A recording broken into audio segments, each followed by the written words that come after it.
Okay, so hello everyone and welcome to our supplemental video. So this time we are now in the week 5 or the last week of uh, our lesson or our topic for the prelim. So today we will be discussing about the introduction to XAM or we will be discussing about the XAM which will be using to our preceding lesson. Okay, so yan. So, before I proceed to my formal discussion, I just want to remind, especially for those students who are not yet submitted the requirements, to please submit your requirements. Okay, so alam naman natin na this is the deadline, or tomorrow will be, this week will be the deadline of the week 5 requirements. So, ang pakiusap ko lang is wag sana natin hayaan na matabunan tayo or matambakan tayo ng mga requirements para sa ganun ay hindi tayo mahirapan sa mga susunod na requirements. So, ang fear ko lang kasi doon is ayaw ko nang mangyari yung like what happened doon sa last semester na natabunan sila ng requirements kaya nahirapan silang mag-cope up. So, until now, may mga nagko-comply pa rin. And of course, while watching or listening to our video supplement, I just want you to have with you your module during our during I when you are listening or when you are watching this supplemental video. Okay, so that would serve as your guide. Yung mga printed module na meron sa inyo, that would serve as your guide habang nakikinig or pinapakinggan nyo itong discussion natin. Okay? Ayan. And feeling ko may mga there are still student na hindi pa na-add dun sa GC natin. So kung may mga kakilala kayo na alam yung classmate nyo or kung hindi pa kayo na-add sa GC natin, please PM me or send me a personal message or para ma-add ko kayo dun sa GC natin. So importante na ma-add ko kayo dun sa GC natin kasi nga doon ako nag-disseminate ng mga announcement or information, and doon din ako nagsisend ng mga link ng mga supplemental videos na na papanoorin ninyo. So kailangan alam nyo sa sarili nyo na add na kayo dun sa group chat.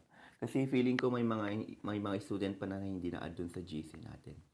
Okay, and dun sa GC natin is dun ko pala sinesend yung mga supplemental, dun yung mga link ng mga supplemental videos. So, yung link na yon that would serve as your access dun sa YouTube channel namin kung saan andun lahat yung mga recorded supplemental videos dito sa lahat ng topic natin.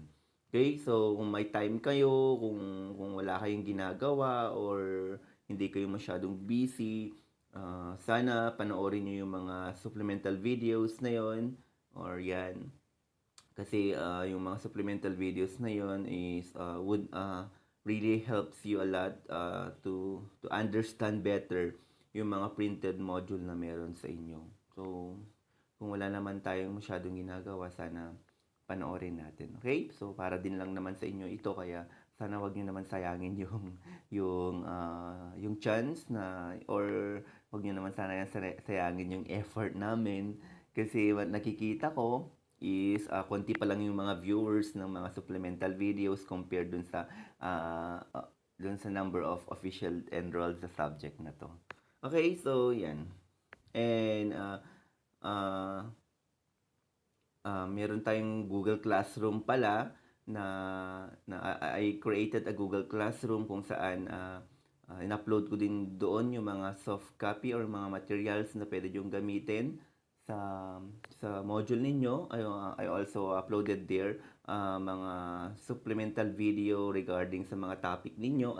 Yung mga ang downloaded videos na nilagay ko doon or mga link which is will help you para magamit nyo sa reference. May mga additional, may mga reference din doon na nilagay ko kung saan pwede nyo gamitin para maging basis ninyo or maging reference ninyo or pwede nyong basahin yung mga yon. Okay, so as I said a while ago, I also created a Google Classroom. So sinend ko na yung mga link or yung code ng Classroom or Google Classroom na pwede kayong mag-join. Yan. So ang kailangan niyo lang gawin is kung wala pa kayong mga Google Classroom sa mga Android phone ninyo is please you can download that Google Classroom dun, and then sa mga laptop ninyo, yan. So, pwede nyo gamitin yung mga personal Google account ninyo or email account ninyo. Okay? So, yan. And again, welcome to our supplemental video. So, today, as I said a while ago, we will be discussing about XAMPP na magagamit natin doon sa next na mga lesson natin. So we are now in the week 5 or lesson 5 in database management. So at the end of the lesson, you will be able to explain the function of XAMPP and apply the SQL statement in database using XAMPP. Okay, so yan. So next. Okay, so we have here the XAMPP. So I don't know kung you are now familiar with this XAMPP. Siguro naririnig nyo or nai-encounter nyo pero alam ko na some of you or most of you is bago or karamihan din sa inyo is na try na or na-experience na ang gumamit ng XAMPP. So ano nga ba itong XAMPP na ito? Itong XAMPP na to is isa siyang software distribution which provides the API web server, yung MySQL database, actually yung MariaDB natin or MariaDB database, PHP and Perl. So yung Perl as a command line executables and API modules, all in one package. So it is also available sa mga different na OS like the Windows, yung Mac, yung Linux natin or Linux systems natin. So no configuration is necessary to integrate yung PHP with MySQL. So it is a great fit for this course or for this subject and provide a relatively painless installation and way to manage the configuration changes. So later on, ituturo ko sa inyo kung paano i-install or kung ano yung mga important features ng XAMPP na to. So also, itong XAMPP na to is provided doon sa my PHP admin. So which gives a GUI or your graphic user interface natin na tool for managing your MySQL databases. So I would highly recommend installing this for mga Windows or yung Mac. So yung Mac for yung sa mga Apple user, yan. So it doesn't include you from other competing software installations. So it's just an easy way to get going. So for yung Ubuntu, alam niyo yon kung yung Ubuntu Linux system. So I still would recommend installing yung API or MySQL, PHP my admin through yung Ubuntu packages. Okay, so yan. So itong XAMPP din is itong XAMPP server is known as yung local web server natin, which is nagpro-provide siya ng suitable environment para sa mga PHP, SQL and many more. Okay, so tignan natin yung description or anong ibig sabihin ng XAMPP na to, tong X, itong mga letters na XAMPP. Okay? So let's try to understand the description, okay, of XAMPP. So for the X, you have the X ibig sabihin is cross-platform. So yung XAMPP is a cross-platform. So ano nga bang ibig sabihin ng cross-platform?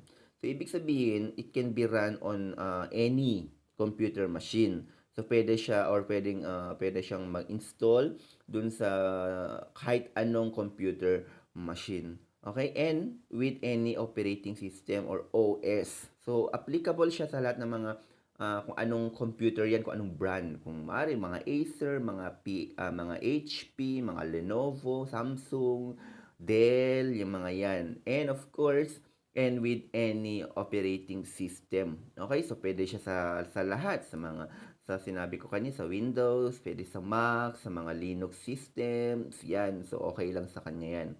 Or it is compatible with all types of computer hardware and software. So, very friendly user siya, no? Or very, madami siyang friends. So, ibig sabihin parang, kunwari, pag congeniality, di ba? Friendship award or congeniality award. So, pwede siya sa lahat. So, compatible siya sa lahat. Okay, so walang problema. So, easy to use and very very tawag doon, madaling gamitin kasi nga hindi ka na magkakaproblema kasi 'di ba, unlike mga other software na kunwari is compatible lang siya sa into 64-bit, 32-bit, 'di ba may mga ganong software na hindi mo siya pwedeng i-install kung mababa yung memory or kung 64-bit or 32-bit yung memory ng laptop mo. So may mga software din na applicable lang siya sa ganitong computer machine, 'di ba? So may mga maaarteng machine software talaga. Pero ito si Zom is sabi nga diyan is cross-platform. So when you say cross, yan cross siya na kung pwede kung saan-saan siya, 'di ba? So yan. Next is we have A. So A naman is Apex servers. So ibig sabihin si Zom is ni-include din yung Apex server. So itong server na ito is nagre-require siya for running most of the application or software like yung PHP. So ito rin yung pinaka-most na how do you call that one, usable web server software across the world. So karamihan sa mga user o especially sa mga web server is ito yung ginagamit nila. Okay, so usually is yun required for running especially dun sa application or software na PHP. Okay? So it also popular kasi nga it is very quick. Madali siyang gamitin, mabilis siyang gamitin, reliable and safe. Okay? So safe siyang gamitin. So siguro hindi ka magkakaproblema or hindi masyadong madaming errors, so easy to use, and open source and free to use. So kagaya nga ng sinabi ko, when you say open source is open siya sa lahat. Okay? And free na gamitin. So you can download it siguro sa Google, 'di ba? So yan. So ang galing naman nun yung developer ng XAMPP na to. Okay, so next is you have the M. So the letter M. So M stands for MariaDB or database. So ito naman si XAMPP is of course supported by the Maria database or supports Maria or sinusuportahan niya si Maria database. Okay, so Maria database na ito isa siyang popular database server that is open source din siya kagaya ng Apex server or itong XAMPP and developed by original developers of the MySQL. So ibig sabihin yung developer ng Maria database and the MySQL is iisa lang po yung developer nila. Okay? So ang galing, no? So maganda pa rin yung pangalan Maria, 'di ba? Parang ang hinhin, Maria database. So, meron kayang Mario database. So, wala. Okay, so we have also the P, which stands for PHP. So, si XAMPP, it supports by the PHP. Okay, so alam naman natin, so ang ibig sabihin ng PHP, so it stands for the Hypertext Processor. So, earlier, it was known as yung personal home page. So, PHP. So, nagpo-provide din yung environment or provides an environment for web development. So, itong PHP na ito this is a server-side scripting language din na ginagamit. Okay?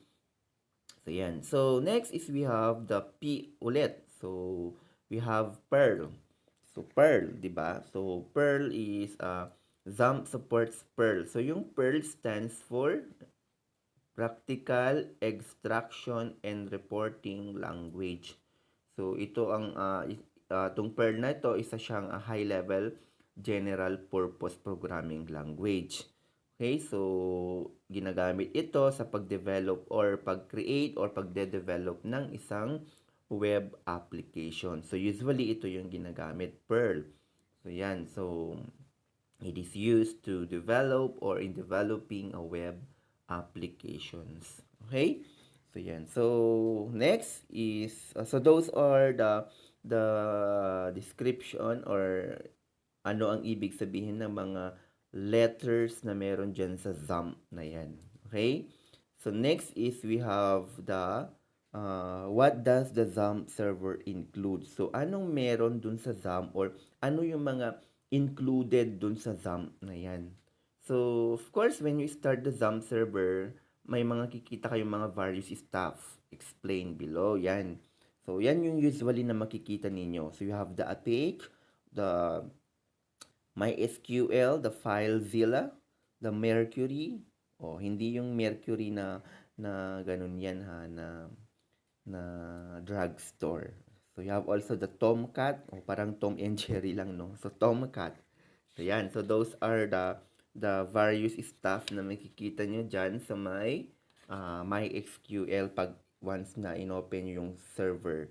Okay, so itong Apache naman na ito yung pinaka most popular web server on the web. So which is actually processes and supply yung web content dun sa my computer. Okay? So yan. So how about the MySQL naman? So yung developer nito, ulitin ko lang, is developer din nung Maria database natin. So ito tong MySQL is this functionality would be encapsulated with all the simple and complicated web applications. Okay, so ulitin ko. So this functionality would be encapsulated with all the simple and complicated web applications. So that is for the MySQL. So later on, may experience din naman natin kung ano tong MySQL na to. And also, itong MySQL na ito is, this is always there for, pwedeng to store a data. Diba? So, yung MySQL kasi natin, isa siya sa pinaka most popular na database to work with or yung usually na ginagamit ng mga user. Okay, so it is a free and open source din kagaya ng SOM, di ba? Or kagaya ng how do you call that one? The ulitin ko lang. So kagaya ng Apex server din na free siya na gamitin and open source din siya. So you can easily learn yung MySQL associated yung with the XAMPP package and well work with the PHP. Okay? So next is we have the FileZilla. So itong FileZilla na ito, isa siyang FTP or yung tinatawag natin na File Transfer Protocol Server, which is ginagamit siya para gumawa ng smooth file transfer from doon sa my local server to live server and vice versa.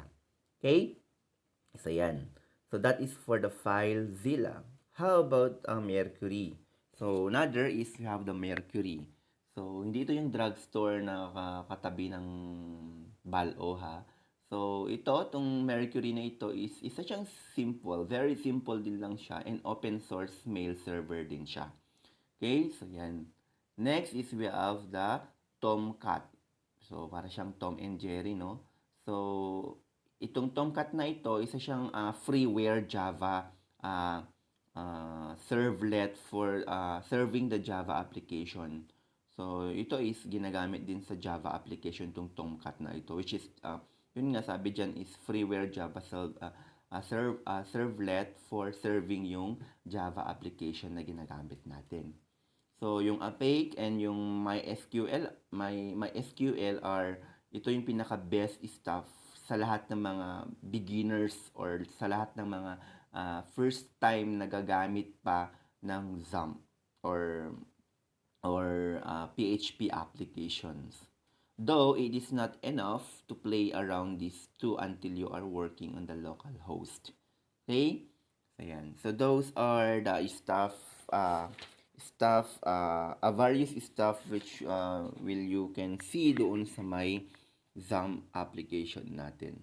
Okay? So, yan. So, next is we have what is the benefit of XAMPP server with local host. So, ano nga ba itong benefit ng local host? I mean, itong XAMPP server na ito. So, pwede naman tayong gumamit ng ibang applications, di ba? So, ano kaya yung advantage niya doon sa local host natin? So, host is, ayan. Okay, so yung both types ng XAMPP server have their equal importance. Okay, so as a live server is used to keep our website data and make it alive or visible sa lahat ng mga users across dito sa world. But we can perform more testing work on the live server as it can create massive traffic and load to the live server, thus may result in a hang or stuck off or our website. So for doon sa may testing work or update work for our website, kailangan natin na yung server is similar to our live server. So, yung live server is kailangan meron siyang XAMPP and WAMP na naka-install doon.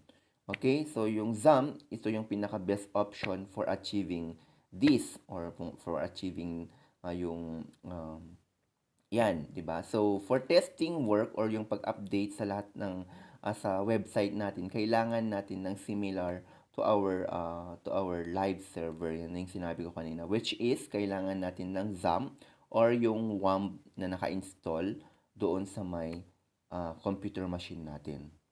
Okay? So, yan. So, it is open source naman or it is open source software and you can easily download and install it on your local machine.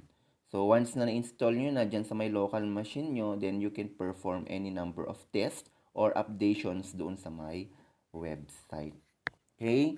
So, yan. So, paano nga ba umpisahan na gamitin ang XAMPP server? Ha? So, here. So, once na na-download nyo na or once your download is complete, just open yung XAMPP control panel and start the service as per your requirement. So, yan, tingnan nyo yung below. So, you have there, start your Epic server, start MySQL in case when you use database in your project. So, you have there the module, we have the Epic and the MySQL. So, yun yung mga yung giniscuss ko kanina, which is yun yung unang mga makikita ninyo. You have the Epic, MySQL, FileZilla, you have the Mercury and the Tomcat. So, yan. So, take note lang guys na this is the case when you are using yung Skype sana. So, ignore this if you are not using it or hindi kayo gumagamit ng Skype. So, yung XAMPP server and yung Skype run on the same port to remember to close the process for Skype in case if it is running in the background, else your XAMPP will not start properly. So, you can close it, just go to the taskbar or just simply press the Alt plus Control plus Delete and the Skype will end the process or mag-close yung Skype pag hindi nyo ginagamit. Okay? So, yan. So next is we have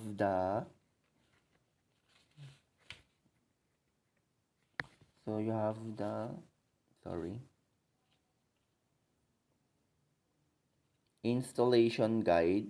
So, hindi ko ata nilagay. Or guide to use So, guide to use MySQL. So, as you can see there, you can yung MySQL you can be downloaded from the HTTP. So, andyan na yung link kung saan pwede kayong mag-download ng MySQL. So, these are also several MySQL management tools which can be downloaded and installed to allow the manipulation of MySQL. So, itong mga tools na ito mainly provide an interface to operate on MySQL.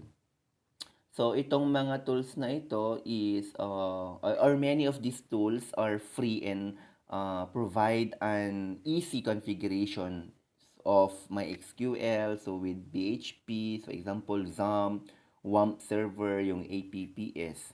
So, another free na may SQL management system is yung MySQL Workbench natin. So, nagpo-provide siya ng database or database administrators and developers an integrated environment para dun sa database design and modeling. So, yung SQL development and you have yung database administration and then you have the database migration. So, dito sa topic natin ngayon, we will be using yung XAMPP kasi nga, or itong lesson natin or itong course natin ngayon is we will be using the XAMPP kasi nga it is straightforward para to install and to use. Okay? So, yung XAMPP naman is a freely available software package. So, which is integrate yung distribution ng Apex servers and kagaya ng sinabi ko na you have the MySQL, yung PHP and Perl into one easy installation. So, pag once na nag-install mo na, yung XAMPP is, yun, you can able to use the Apex web server, yung MySQL, PHP, and the Perl. So, if you wish to set up yung web server doon sa home computer ninyo, this is a recommended route. So, we will be using yung XAMPP for the purposes of this course or tong lesson natin ngayon. So, ako is I will be the one to guide you through the process of installing yung XAMPP doon dito sa topic natin ngayon. Okay? So what is it and XAMPP PHP my admin? So yung PHP my admin natin is a free and open source software that lets you handle the administration of MySQL over dun sa web. Okay? So yan. So saan na tayo? So yan, so you can easily manage yung database through dun sa may graphic user interface natin or known as yung PHP admin natin dito sa case na to. So yung PHP admin natin is written as a PHP and has gained a lot of popularity in term of So medyo sikat itong PHP na ito when it terms to web-based MySQL management solution.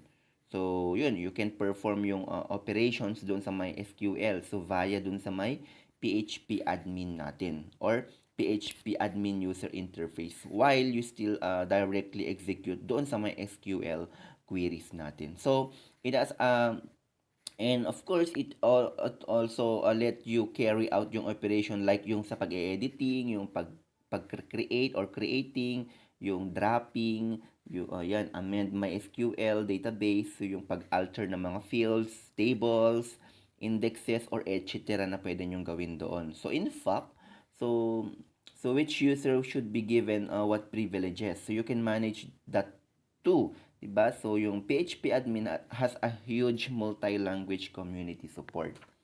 Okay? So, yan. So, that is for the PHP admin. So, later on, or for our preceding lesson, yan, may encounter din natin yan. Okay? Okay, so next is you have here the create database on XAMPP PHP admin.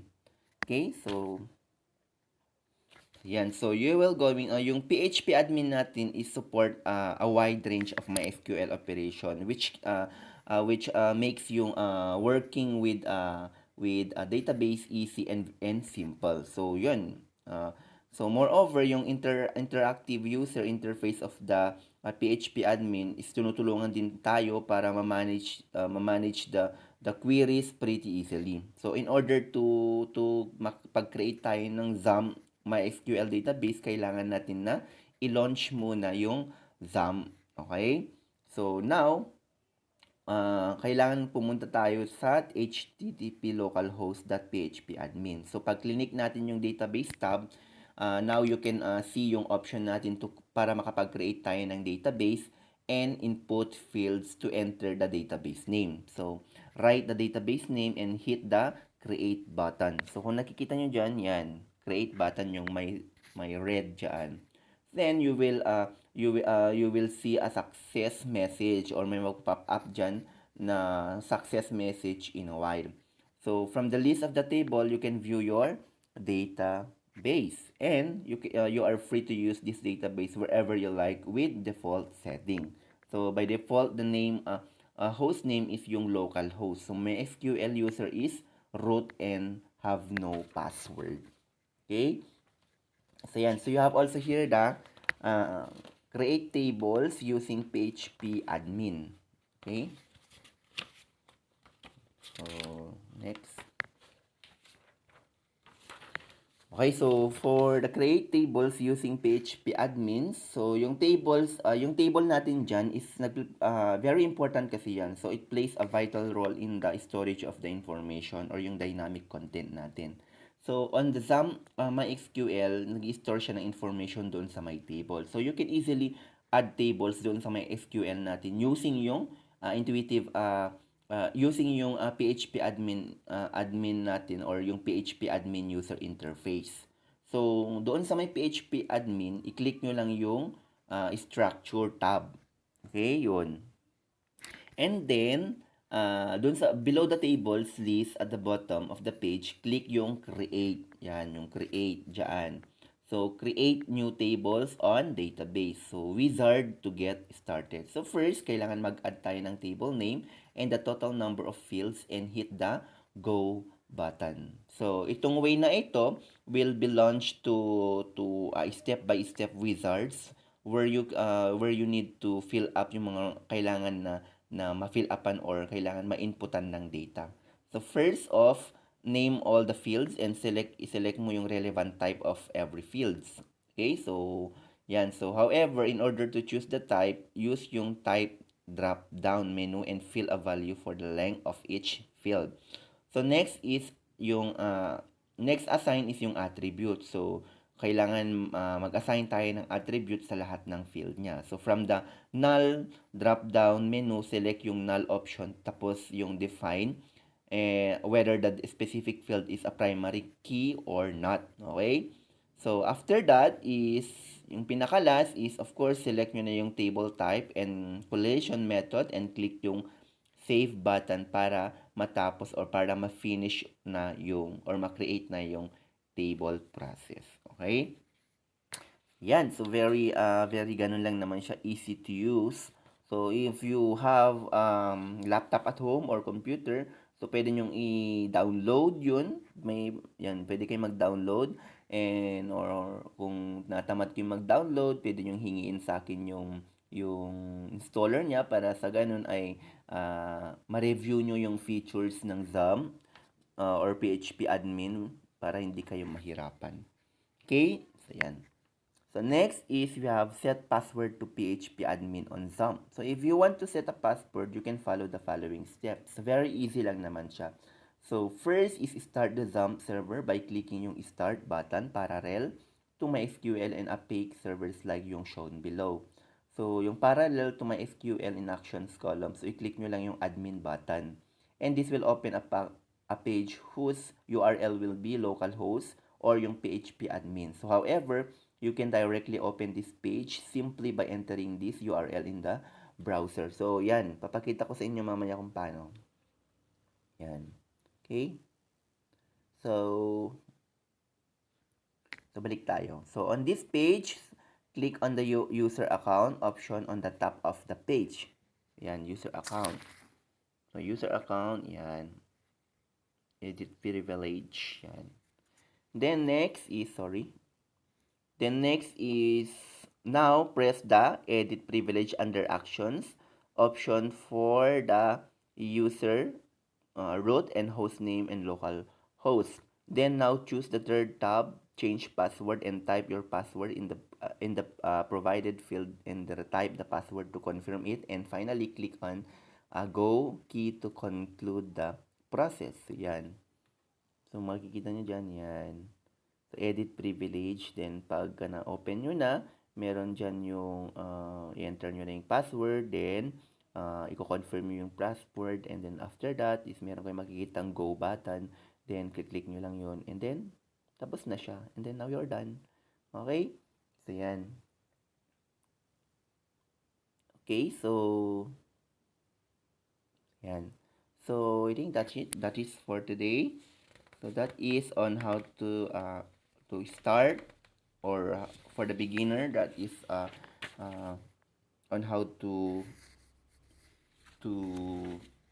start using a PHP admin or XAMPP. Okay? So anyway, later on is magagamit din natin siya sa mga next na lesson natin. Okay? So yan. So okay, so you have here your excuse me. Okay, so for your for the last requirements of your prelims, so for activity number 1, answer the following questions into 5 to 10 sentences. So what is the relationship between database and XAMPP? And for number 2, do you think XAMPP is safe to use? Justify your answer. And for number 3, which server is best for PHP? Discuss. And then for number 4, as an IT student, what is the advantage of SQL using XAMPP? Okay, so for number 2, so you will be going to download the XAMPP 7.4.9 version, and using the software you downloaded, create a video or record a video performing the following: how to create a database, table, insert data, retrieve data, import SQL file, and export SQL file. Review the given discussion above for your basis. So note that for your output, you may send it to me via Messenger, Rain Bangelan Bayongan, or you will save it to a flash drive and pass it to me personally. Okay? So yan. So yung sa my activity number 2 is if you do not have your computer at home, you can use our computer laboratory para sa ganun ay mag-guide ko din kayo. Pero if you have your laptop at home or computer, you download the XAMPP, which is the version of 7.49, then perform the following na sinabi diyan. Okay? So, yan. So, pwede nyong isend yung output nyo sa akin via Messenger, or you can save it on a flash drive and then submit it to me. Okay? So, yan. So, I hope you understand our topic for today, and if you have any questions, queries, please do not hesitate to ask me through dun sa GC natin or through my personal messenger. Okay, so thank you so much for listening, and again, I will be expecting you to submit all your requirements anytime this week. And I would like to remind you that your prelim examination will be on September 20 to 24. So take note lang guys na I will not allow you to take your prelim examination if incomplete pa yung mga requirements na sinubmit nyo sa akin. So, kailangan kompletuhin nyo muna para makapag-take kayo ng prelim examinations. Okay? So, yan. So thank you and God bless us all. Mag-iingat tayo palagi. Keep your immune system strong. Always wear your face mask or your face shield when you go out. Then, wash daily your hands. Mag-sanitize kayo.